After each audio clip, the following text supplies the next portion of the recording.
it out. I'm on time. Not set up yet, but on time. Oh, let's see. This. I'm gonna give it a minute. See who shows up.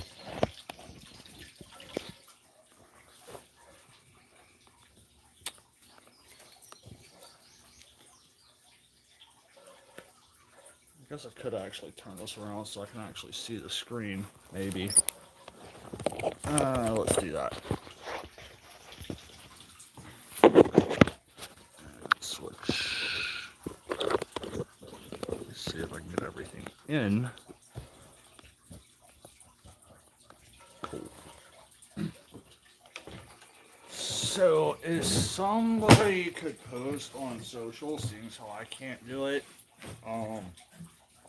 that we're live. I'm gonna give it just a minute to give people time to get on here, and then I'm gonna go over some of the fittings that I use, so that when I start going through the systems, you can actually see, you have an idea what I'm talking about. All the cool stuff, and the dog. The dog just came outside, so she's excited about life. No licks. Okay, go play. Go be a dog.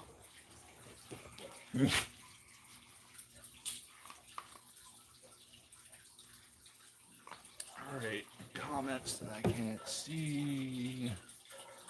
On that cool morning. Morning, where are you at? Comments are sideways, by the way. I got my phone sideways. Apparently, if I get on StreamYard, which I have not done yet, it's easier to do the comment thing. So, anyway. So, behind me is Nicole's hydro system, which is several hydro systems put together. But real quick, I'm going to show a couple of the fittings I use. Bulkheads, these we are getting from Aqua, I think. They're on the cheaper side, which makes it convenient for buying a bunch of them, but they're not the best quality. Obviously, we use a lot of PVC, and then I also use a lot of half-inch and quarter-inch drip tube irrigation. With that, this is the fitting that comes, or that they use for the drip tube for half-inch, and I hate these things. Like, they just, seems like every other one that you put in leaks. So, this is made by Lasco. Lasco. And they have it, people call it different things, but it's listed by Lasco as a Schedule 80 PVC fitting. And it seems to be primarily hose barb and adapters. So this is hose barb to male national pipe thread. So just screws right into the national pipe thread for a normal Schedule 40 PVC. They also make straight national pipe thread stuff for that. And I found with the Rainbird half-inch drip tube, it's a little bit tight going on to the Schedule 80 stuff, which is good because it's not going to leak. But I just use a heat gun, heat it up just a little bit, and it'll slide right on. Orbit also makes half-inch drip tube, and it's a little bit bigger on the inside diameter, so it goes onto the Schedule 80 fittings a lot easier. Still doesn't leak, but if you try to use the Rainbird valves with the Orbit tubing, it usually leaks because of the bigger inside diameter. So I use the Rainbird tubing whenever I'm using their valves. But I do prefer the Rainbird valves over the PVC valves just for size and opening and closing. The PVC valves are just tight, and when you're trying to fine tune your flow rate, the rainbird valves are just easier to really dial it in. So I like those. Oh, I forgot to grab one other thing.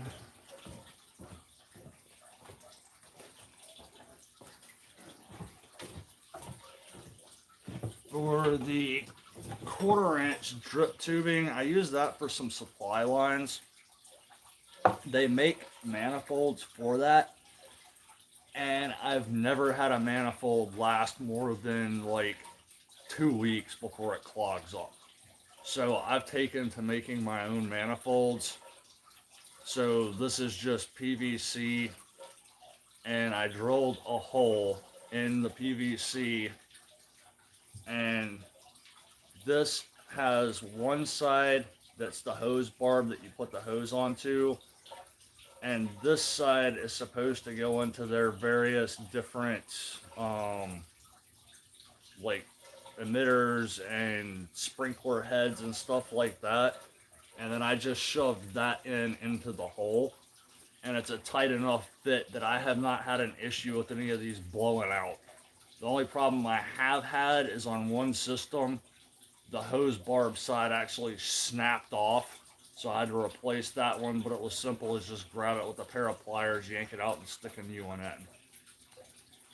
So, oh, and I guess I should talk about the pumps. This is Active Aqua.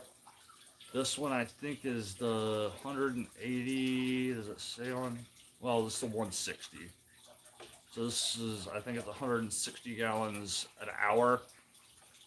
This is probably the most common pump that I use. They are pretty reliable. I think I've smoked one of these, and there's a piece on the inside that it just wore a hole in part of the housing. But other than that, I mean, these things are pretty durable and they're inexpensive. I think you can get like a 2-pack for like 20-30 bucks. So that's probably the most common pump that I use in most of the systems. So, yeah, I'm gonna look at the comments real quick, and then we'll go look at some of the systems. Whew. Let's see what we got.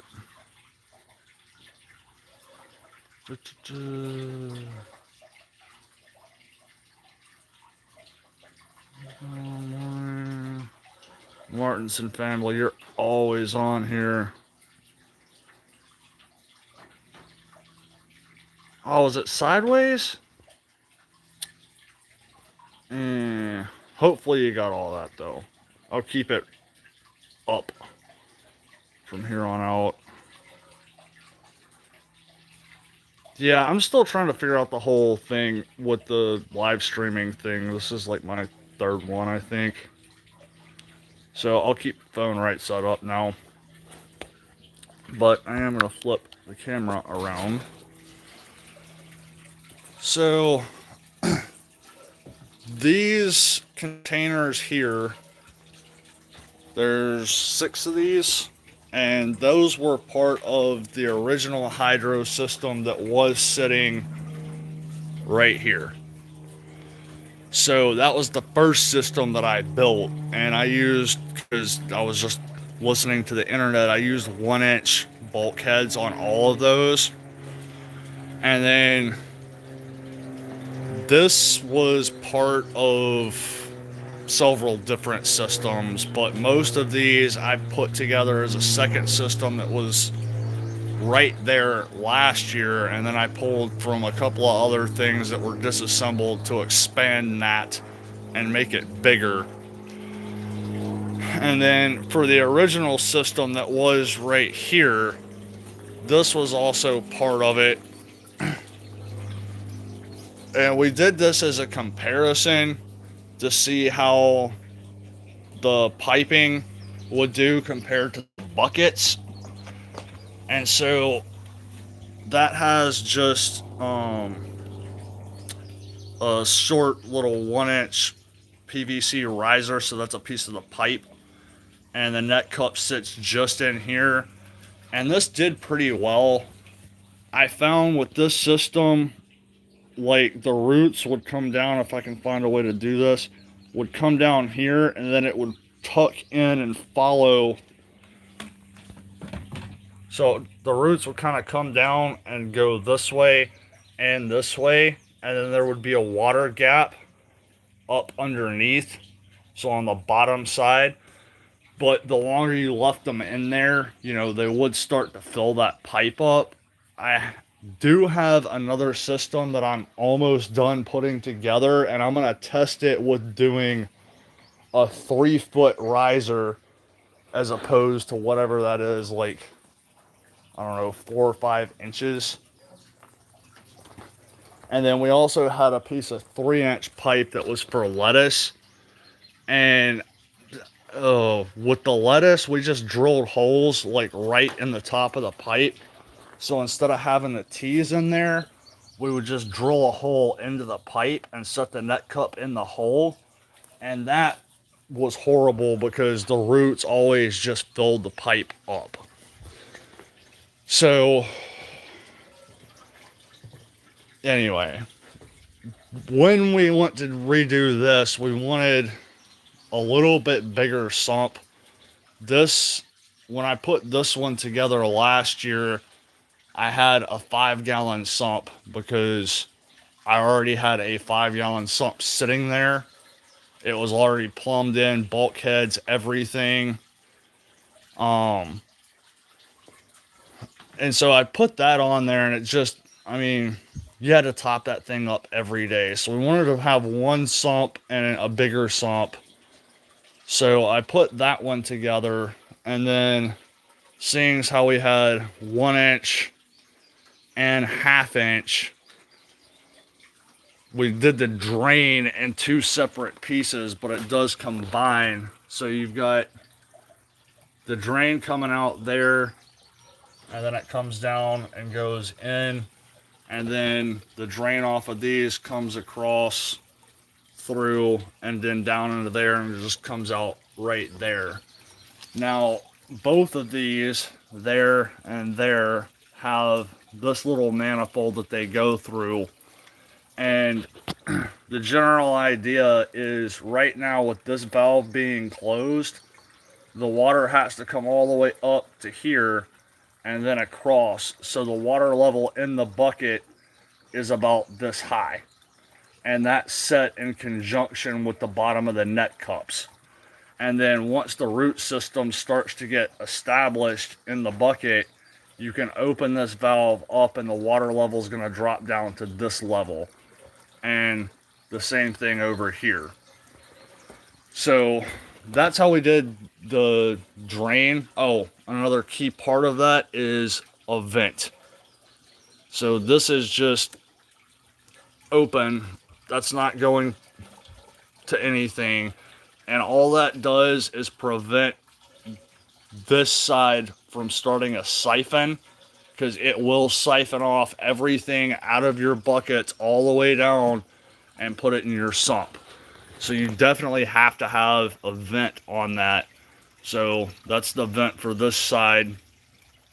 And then for the supply on this,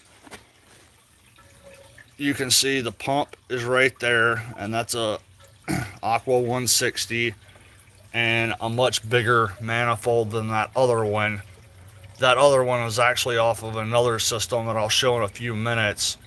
And then I ran out of drip tubing, so I need to go buy some more so that I can run this down to the last bucket. And then I'm also short 1 PVC fitting for right there to get this bucket plumbed into that. So hopefully tomorrow I'm gonna go to Lowe's and actually find that. But it's got a piece of 1/4 inch tubing that just goes up to each individual bucket, and I'm just running them straight into the net cup. And then coming along the back side, I will just zip tie them all together. And seeing as how I've got it run up through the corner of the bucket right here, and then it's zip tied right there, it holds it up like that so that it's not just hanging. So that's pretty much how we're running this. I do need to put this system on a timer just because there are 9 buckets on this side, and coming out with 1/2 inch, it's a little, or it's not enough. So the easy solution is just going to be to put the pump on a timer and do it, you know, probably 30 minutes on, 30 minutes off to solve that problem. With having only, you know, 4 or 5 of those buckets, I haven't had an issue with running 1/2 inch. But I mean, once you get this many, it's too much volume to flow. I guess one other point with this is I also do have a drain on the end, and I've got another piece of pipe that I can stick in the end of that valve so that the water drains off that direction. And I'm trying to think if there's anything else that I should mention about this one. But I will walk down in a few minutes and show you the other system that I'm playing with. But I'm also going to show her Aquaponics system. Now this system's 5 years old now. It's been modified a little bit, but not by much. So she's got a pump there, and then it tees, and then that line goes to the ebb and flow bed, which has just started discharging. And then there's a cutoff valve there so that we can cut that off in the winter. And then if you can see right there, that's a drain valve so that we can drain the supply line for the 2 wicking beds completely so that does not freeze in the winter. And then she's got the drains right there, and there for the wicking beds. Jack and David worked on, was it only 4 years old? Might be. I mean, I usually do a great job of keeping track of the days of the week, so, I mean, hey, keeping track of years is easy, right? There's not as many. But anyway, so the supply lines come across and then come up through a valve that we can use to regulate the flow. I also have one on the ebb and flow bed over there as well. That just goes in through this pipe and goes down to the bottom and then flows all the way across to the drain. And then same thing over here, the supply is on the opposite corner from the drain. So it's got to flow all the way across. And I'm not going to bother trying to explain wicking beds and ebb and flow beds. If I need to do a separate thing on that, just shoot Nicole an email and tell her to let me know, and I'll do a whole separate deal on that one. But, I mean, that's a pretty simple setup for an aquaponics system. This one is going to be a little bit more complicated. So you might have already seen the hole that I have not finished. I need to pick up lumber to frame this out. But this is going to be the upper sump. And then she's also going to have a second sump, which is going to be this stock tank. And I've already got that leveled so it's set in place. And what is going to happen is these 3 sets of blocks here is going to have 2 wicking beds sitting on those 6 blocks. And then another 2 wicking beds on those 6. And then over here, there's going to be an ebb and flow. And the general idea is the pump will be in the lower stock tank and will pump up to the ebb and flow. and all of the wicking beds, all of them will drain across this way into the upper sump, and then there will be a gravity drain that just goes, a natural drain that just goes from this back down to the stock tank. And the main reason for doing that, there's definitely going to be more than enough water for this system in this sump, the upper sump. But the reason to have the second tank is so that the water level in the upper sump stays consistent. So if she wants to have a pot sitting in this hole for, something like ground nuts or water hyacinth or something like that, that's, its own little container within the upper sump, the water level is always going to be the same in that sump. And then with evaporation and plants consuming some of the water, your fluctuation is all going to happen in the lower sump. So there probably won't be any fish in there. Who am I kidding? There's probably going to be fish in there, because why not? So yeah, the plan wasn't to have fish in there, but let's just face the fact that eventually there's probably fish going to end up in that sump. But anyway, I will take a stroll down and show you my two setups. I've got a hydro and an aquaponics setup down here. Now, I was going to have her system split in two using the same sump, and I wanted to set part of it up as an ebb and flow, but the volume of water was going to force me to have two sumps, just because it was going to be that much water. So what I decided to do instead was modify my little hydro system and do it as an ebb and flow. And I just literally finished this one today. I'm on version 3 for the design on this. Originally, I thought I was going to be able to run this all 1/2 inch, and yeah, not so much. If I had all of the bulkheads as 1 inch, maybe I could have done everything the same size. But with the 1/2 inch bulkheads, get the shovel handle out of the way. But with the 1/2 inch bulkheads, it's just, and the pump being right there with virtually no head. I mean, it's maybe, I don't know, 1.5 feet of head to lift on this. So what I ended up doing was I set this up so that there will always be about 6 inches of water in the bucket.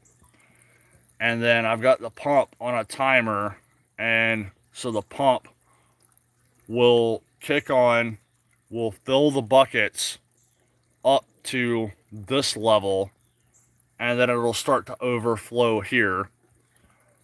I guess technically there was 4 versions of this, because originally I forgot to put the vent on and just had a 90 right here, so I had to go back and swap that out earlier today because it siphoned the entire system down. But then when the pump kicks off, everything will backflow through the supply and backfeed through the pump, so the water level will drop down to this level. So every 1/2 hour the bucket will fill up to here, and then every 1/2 hour the water level will drop down to here. So essentially it's kind of like a half ebb and flow bed. So I'm gonna see how this does. If it seems like, the plants do a lot better with this setup, I'm gonna consider whether to get a full-on stock tank to use as a sump, because the only reason I'm doing it halfway and leaving 6 inches in the bottom is because I would need a sump that was almost twice that size. and I'm kind of pushing it with that one. I also have, so let's see if you can see the difference. You can kind of see, so that is, I think, a 17 gallon, and that is a 27 gallon. So this one is a little bit shorter. It's not as wide or as tall. So you can kind of see that. But with this one, I don't know why, but it really, the sides bow a lot. I don't know if you can see how much I'm moving that right now. You probably can't. But those sides bow out a lot. I mean, it looks like it's gonna bust like a water balloon. This one, for whatever reason, doesn't bow anywhere near as much. And it's bigger. So I don't know if it's just a little bit thicker plastic or what. But my backup plan with this was also to put the lid back on and drill a couple of holes and actually bolt the lid on to give the top a little bit more rigidity. I don't know that I'm going to have to do that though. So anyway, I've got a couple of plants that I'm hardening off right now to put into this system. So we'll probably do an update at some point in time after, you know, we've had a chance to see how this system actually does. But another thing I'm doing with this one too is I've got the 3-inch net cup in the middle, and then I'm also putting in some 2-inch net cups towards the front. So I'm gonna have, you know, peppers and all of the 3-inch, and then some different herbs in the 2-inch, and see how they do growing together like that. It might be too much, I don't know, we'll see. But then this is my little aquaponics system, and originally I had this up over there on that bench, and being up underneath those trees, the trees are excreting something. Let's see, I think you can kind of see it on my kayak. This is where all of my miscellaneous fittings and everything are getting staged so I can clean it. But you see that black, I don't even know what you wouldn't call that a sheen, but like, yeah, that stuff, I don't know what that is, but the wicking beds did not like it. So they just, they did horrible. So I wound up pulling that whole system apart. One of the buckets from that system is actually the sump for the hydro system up there. So I cleaned it out really well. And then I moved this one down to here. And then I've got those 2 wicking beds with a single supply line that comes across, and then valves to control. And you can see, I think you can tell that this one is open a lot than that one. And it's just because path of least resistance, most of the water is coming all the way down here and going that way. So I had to throttle that valve down a good bit. And then the drain just comes out the front and goes back into the sump over here. And the interesting part was I have an Aqua 160 in here. It's the same Aqua 160 that I had when the system was sitting over there, but the lift to get to the top of those benches was probably an extra 2 foot over where they're sitting right now. So when I moved it down here, I had to fill the sump like 3 times. And I was like, what? Is it leaking somewhere? Did I punch a hole in the bottom of the sump or something? And I was looking and there was no water anywhere. And then I noticed over here, the wood chips were completely sopping wet. And the flow was so high, it was actually filling the containers up because the drains weren't big enough to handle that flow.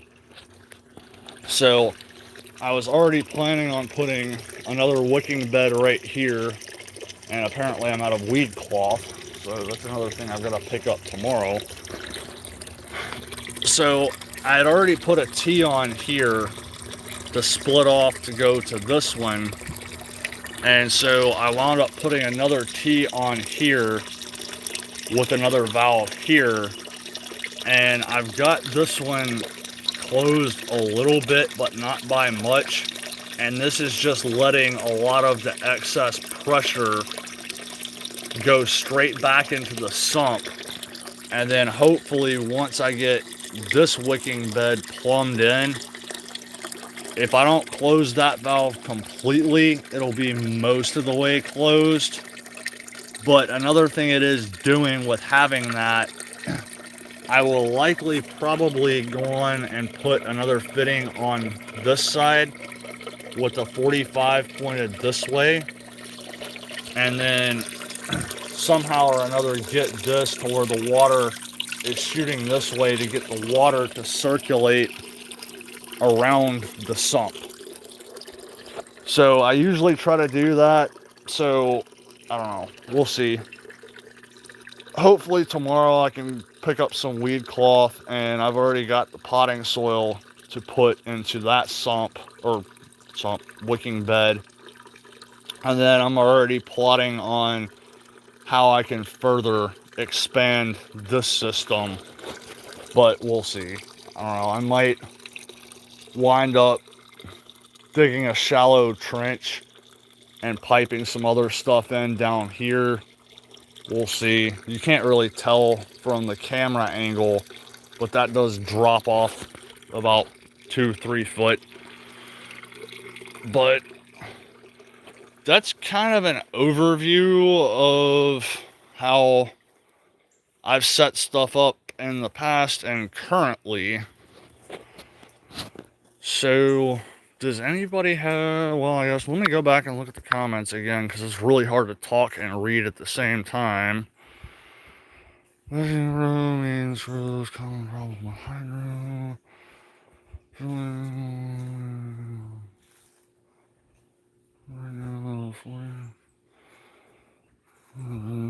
Okay. But anyway, does anybody have any questions? Do I need to explain anything further? Anything else you want to see?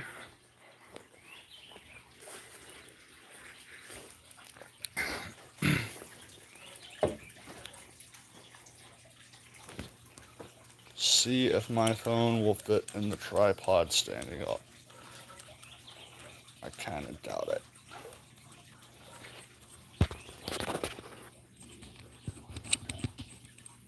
Not even gonna be close. I guess I'll just hold it. Oh.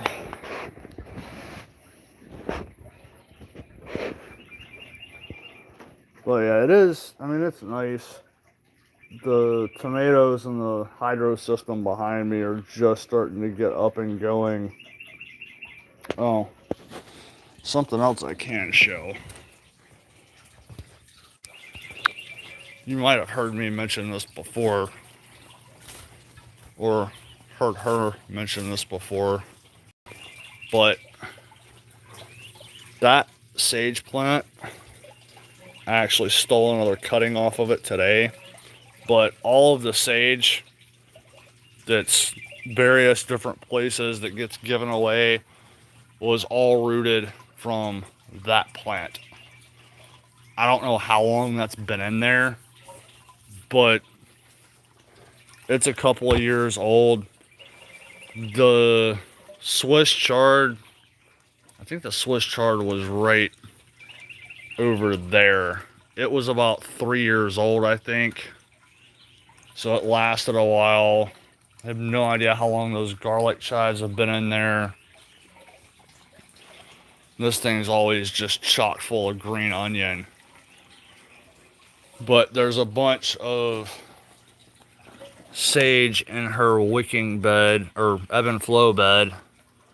Being very dyslexic with my words today. But I'm gonna see if I can see.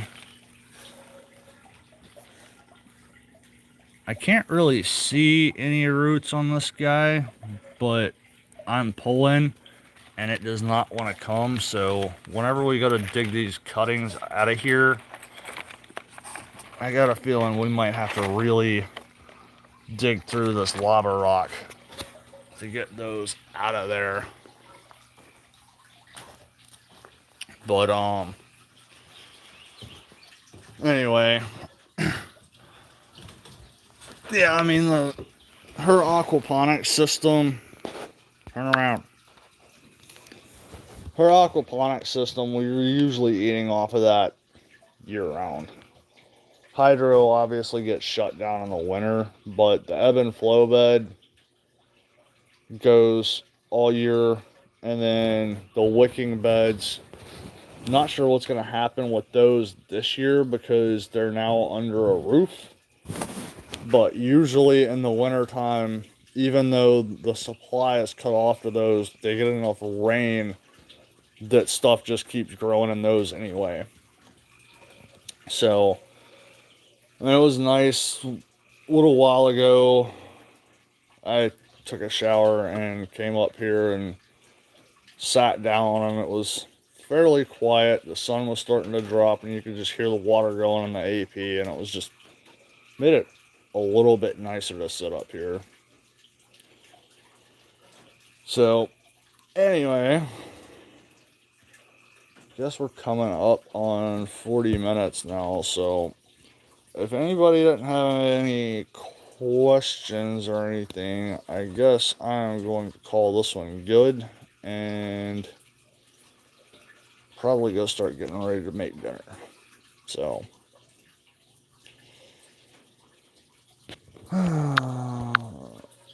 what's the most maintenance you have to deal with on a regular?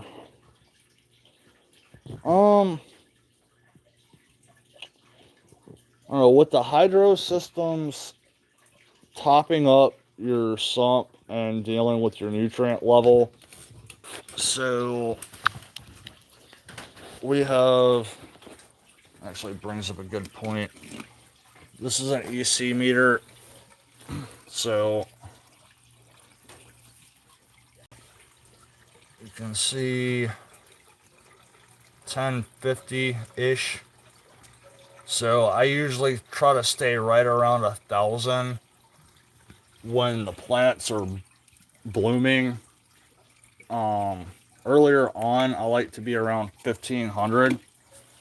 I'm just starting to get this system trying to balance the nutrient in it.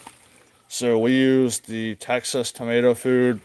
So give it a little bit of a shake, and with the way everything was set up before, I could always just guesstimate, and whenever I would add water, it would be about that. If it was a consistent flow and not splashy like that, that would be about how much I would add, and I just kind of got good at guesstimating it. So that, just based on my experience with this system the last, I don't know, day or so, that might take me up to 1,200, what I just did. So I'm still trying to get a feel for that. But that's probably the biggest amount of maintenance that you got to do with the hydro. I have had issues with those 1/4-inch drip lines clogging up. So because the pump will backflow, all I did was take one of these guys, slid it onto the hose for a can of compressed air, and used some electrical tape to tape it to the hose, and then just shoved the end just barely into the end of the hose that was going into the container after I turned the pump off, and just put a blast of air into it, and it would usually knock whatever was clogging it up loose. I mean, every now and then you'll get a fitting that will leak, but I mean, it's more, as long as you get the hydro set up right, you know, maintenance is pretty low.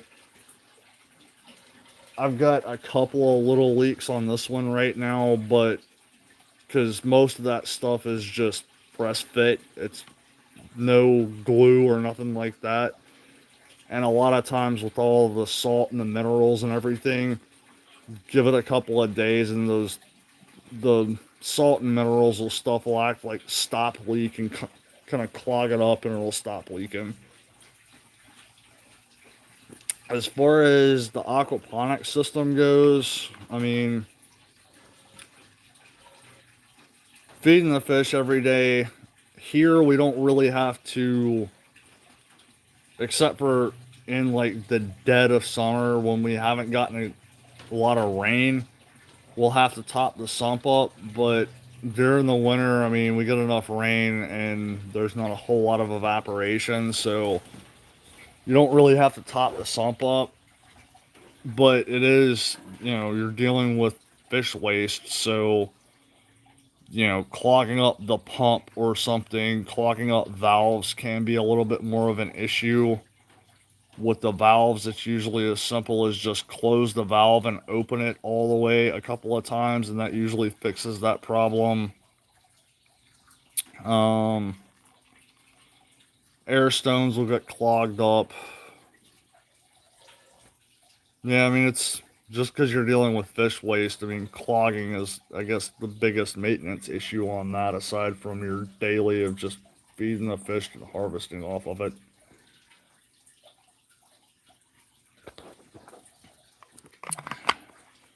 Trying to think if there's any other interesting problems that I've had.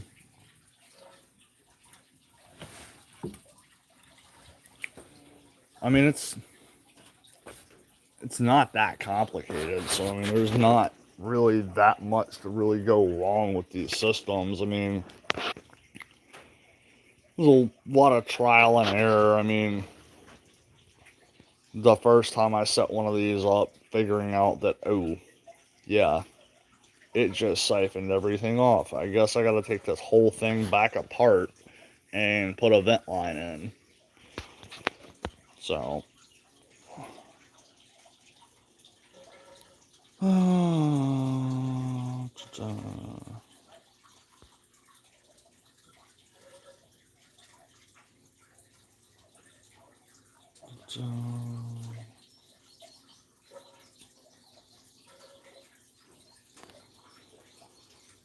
alrighty, guys. Well, I guess I'm going to go on and get off of here, and we'll talk to y'all next time around.